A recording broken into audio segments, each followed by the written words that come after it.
आपने heart mafia के नाम से किताब लिखी है कि हार्ट माफिया क्या पढ़ने से लगता है कि किसी डॉक्टर को टारगेट किया गया होगा या उस फार्मा को लॉबी को टारगेट किया गया होगा। ये हार्ट माफिया क्या है और जो आजकल बहुत ज्यादा हार्ट फेल हो रहे हैं लोगों के, इसके पीछे कारण क्या है?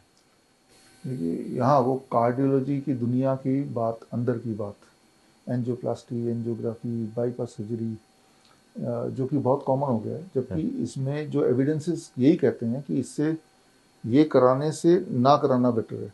अच्छा। सेम कंडीशन पे ओके। मान लो दो पेशेंट है, दोनों को एक ही तरह के सिम्टम है, एक ही तरह के ब्लॉकेज है, एक ने करा लिया, दूसरे ने बोला मैं नहीं कराऊंगा या पैसे नहीं है, तो जिसने कराया उसकी लाइफ एक्सपेक्टेंसी भी कम हो गई, क्वालिटी ऑफ लाइफ भी घट गई।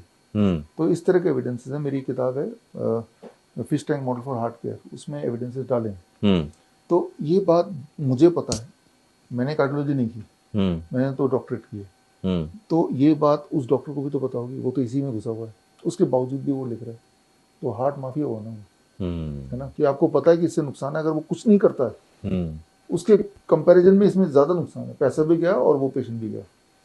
तो वो जो अंदर के लोगों को लगता है कि एक बार बोलेंगे कि भाई एंजियोप्लास्टी नहीं करा तो मर जाऊंगा, बल्कि एंजियोप्लास्टी कराएंगे तो उनकी मरने के चांसेस बढ़ जाते हैं। एविडेंस तो यही कहता है, और ये एविडेंस जब कहता है फिर भी आप वही काम करते हैं just because it is your profession और बिजनेस, तो उनको तो हम हार्ट माफी बोलेंगे। पब्लिक तो बहुत डरी होती है सर, जिसके घर में कोई ऐसा केस निकल के आता है ना, वो तो मतलब डर में जीता है। ऐसे में उसे क्या करना चाहिए अगर कोई ऐसा केस भी है? जब आप डर जाओगे तो आपको लूटना आसान है।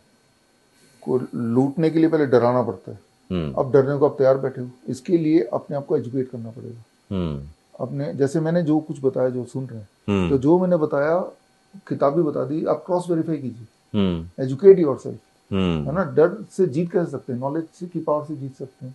तो नॉलेज तो पेशेंट को या पर्सन को लेना ही पड़ेगा, है ना, क्योंकि आज की तारीख में अगर वो सोचे कि मेरी हेल्थ का ध्यान वो हॉस्पिटल रखेगा, वो नहीं रखने वाला, वो तो अपने बेनिफिट का ध्यान रखेगा।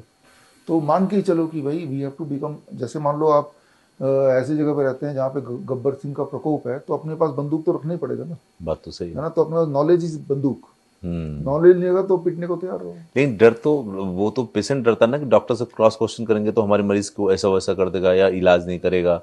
देखिए, डॉक्टर ने ऐसा माहौल बना रखा है, क्रॉस क्वेश्चन कोई ना करेगी, क्रॉस क्वेश्चन करने से फंस जाएगा। हाँ, क्रॉस क्वेश्चन कोई नहीं कर पाता है। पहला क्रॉस क्वेश्चन यही कर दे कि एंजियोप्लास्टी नहीं कराने से ज्यादा मैं लंबा जीऊंगा या कराने ज्यादा जीऊंगा, इसका मुझे एविडेंस दे दो। इतना ही पूछ ले तो कहेगा फिर जहाँ इलाज कराना कराओ, यहाँ क्यों आए हो? हाँ, नहीं यहाँ क्यों आए, पैसे तो फिर भी दूंगा, आप एविडेंस तो दे दो। नहीं देंगे, है ही नहीं, एविडेंस देंगे कहाँ से? Evidence is not there. जैसे कीमोथेरेपी है, कीमोथेरेपी कराने से इन कंपैरिजन टू नहीं कराने से, जो नहीं कराएगा उसकी ज़िंदगी लंबी, उसके क्वालिटी ऑफ लाइफ ज़्यादा अच्छा इन कंपैरिजन टू कराना। तो कोई कराते क्यों है, कोई करने क्यों बोलता है? लेकिन ये बात ना तो पब्लिक को पता है, और सबसे इम्पोर्टेंट बात, जैसे अभी पता चल भी गई और वो हिचकेंगे बोलने से, है ना। तो ये जो हिचक है, ये कैसे ठीक होगा? जब आपका नॉलेज की पावर होगी। बड़ी से बड़ी बीमारी का आसान से आसान इलाज घर बैठे ही हो सकता है। अधिक जानकारी के लिए कॉन्टैक्ट करें nearest doctor BRC clinic @home।